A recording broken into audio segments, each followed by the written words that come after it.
देखिए, ये एक न्यायिक प्रक्रिया का हिस्सा है। तो न्यायपालिका तकनीकी आधार के ऊपर जो भी निर्णय ले रही है, हम उस पर कोई टिप्पणी न करते हुए सिर्फ अपना भाव ये व्यक्त करना चाहते हैं कि इस निर्णय से एक बार फिर पिछड़े वर्ग के आत्मसम्मान और स्वाभिमान की रक्षा हुई है और कांग्रेस पार्टी का जो थोथा अभिमान और अहंकार है उसके ऊपर एक बार फिर दंड पहुंचा है। परंतु मैं फिर राहुल गांधी जी से यह सुझाव देना चाहूंगा कि भारत की जनता बहुत उदार हृदय है। कुटिलता छोड़िए, अहंकार छोड़िए, सरल हृदय से सहज रूप से एक बार क्षमा मांग लीजिए। रामचरितमानस में ऐसी चौपाइयां भी हैं, राजो तात भज तज कुटिलाई, राम भजे गति कही नहीं पाई। तो कुटिलता और अहंकार छोड़िए, क्षमा मांग लीजिए। देश की जनता, मुझे विश्वास है कि वो माफ कर देगी। कर्नाटक आपको निकलेक्ट किया, जेपी नड्डा है जो कि कर्नाटक के लोगों को मिसलीड कर रहे हैं। कांग्रेस सत्ता में आने वाली है, बीजेपी को इस बार कर्नाटक के लोग मैदान से उखाड़। देखिए, मैं बहुत स्पष्ट रूप से सिर्फ एक बात बताना चाहता हूं। आज भारत में पिछले 75 वर्षों का सबसे अधिक प्रत्यक्ष विदेशी निवेश आया है, फॉरेन डायरेक्ट इन्वेस्टमेंट आया है।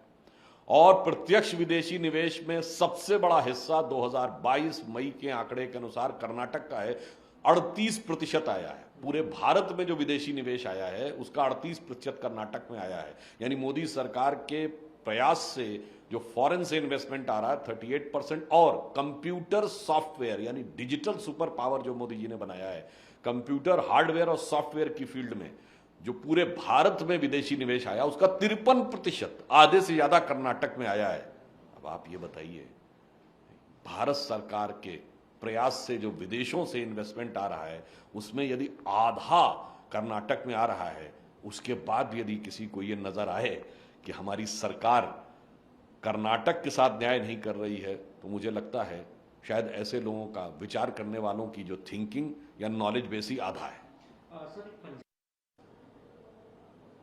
कांग्रेस ने आज कर्नाटक में अपने जो स्टार प्रचारकों की सूची जारी की है वो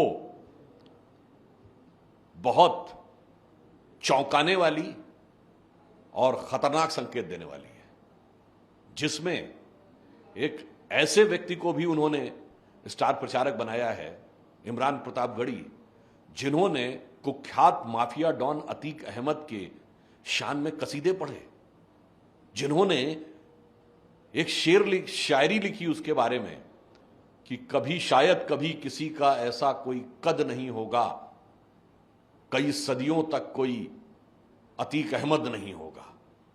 मैं पूछना चाहता हूं राहुल गांधी जी, आप मोहब्बत की दुकान सजाने की बात कर रहे थे, ये कौन से जहर बुझे सामान हैं जिनके द्वारा आप मोहब्बत की दुकान सजा रहे हैं और आपकी पार्टी का एक सभासद जाके अतीक अहमद को शहीद और भारत रत्न देने की बात कर रहा है। अब ये बात बहुत साफ हो गई है कि प्रजातंत्र का आवरण ओढ़कर प्रजातंत्र में राजतंत्र चलाने वाले जो परिवार है, उसके जो बरखुरदार हैं, उनके जितने भी झंडा बरदार हैं, जितने भी फरमा बरदार हैं, जितने भी किरदार हैं, उन सब से देश को बहुत खबरदार रहने की जरूरत है। इसलिए जो बोला गया है उसको मैं आगे की लाइन बोलना चाहता हूं। उन्होंने जब ये कहा है, उनके स्टार प्रचारक इमरान प्रतापगढ़ी ने, कि शायद कभी किसी का ऐसा कोई कद नहीं होगा, कई सदियों तक कोई अतीक अहमद नहीं होगा, तो इसके की आगे की लाइन मैं जोड़ देना चाहता हूं। इसे राजनीतिक संदर्भ में ही लिया जाए कि अगर ऐसे ही राह पर चलते रहे जनाब, तो आपके खानदान में कोई सियासी वलीअहद नहीं होगा।